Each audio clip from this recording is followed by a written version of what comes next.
আজ অনেক দিন পরে আবার আমার হাজবেন্ডের সাথে চলে গিয়েছিলাম আলদিতে। সেখান থেকে কি কি কিনে নিয়ে আসলাম তাই নিয়ে থাকছে আজকের ব্লগ। আসসালামু আলাইকুম এভরিওয়ান, ওয়েলকাম করছি আমার নতুন আরেকটা ব্লগে। প্রথমে কিনে নিয়েছিলাম আঙ্গুর। আমার আঙ্গুর অনেক পছন্দ, বাসায় আঙ্গুর শেষ হয়ে গিয়েছিল। এর আগে রেডটা কিনেছিল, তাই এবার গ্রিন আঙ্গুরগুলোই কিনা হয়েছে। তারপর দুটো ফুলকপি নিয়ে নিয়েছি, কারণ 12 মাসই আমাদের ফুলকপির প্রয়োজন হয়। কারণ সকালের ভাজিটা ফুলকপি, বাঁধাকপি আর গাজর দিয়ে করা হয় আমাদের বাসায়। তারপর দুটো পালং শাক, কমলা আর কলা নিয়ে নিয়েছি।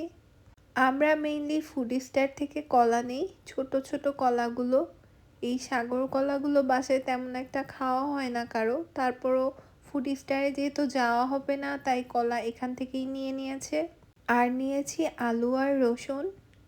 এখানের বাঁধাকপি একদমই ভালো না, তারপরও যেহেতু এসেছি একটা নিয়ে গেলে আমাদের ভাজির কাজ হয়ে যাবে, তাই আমার হাজবেন্ড পচা পাতাগুলো উপর থেকে সরিয়ে একটু ফ্রেশ করে তারপর একটা বাঁধাকপি নিয়ে নিয়েছে।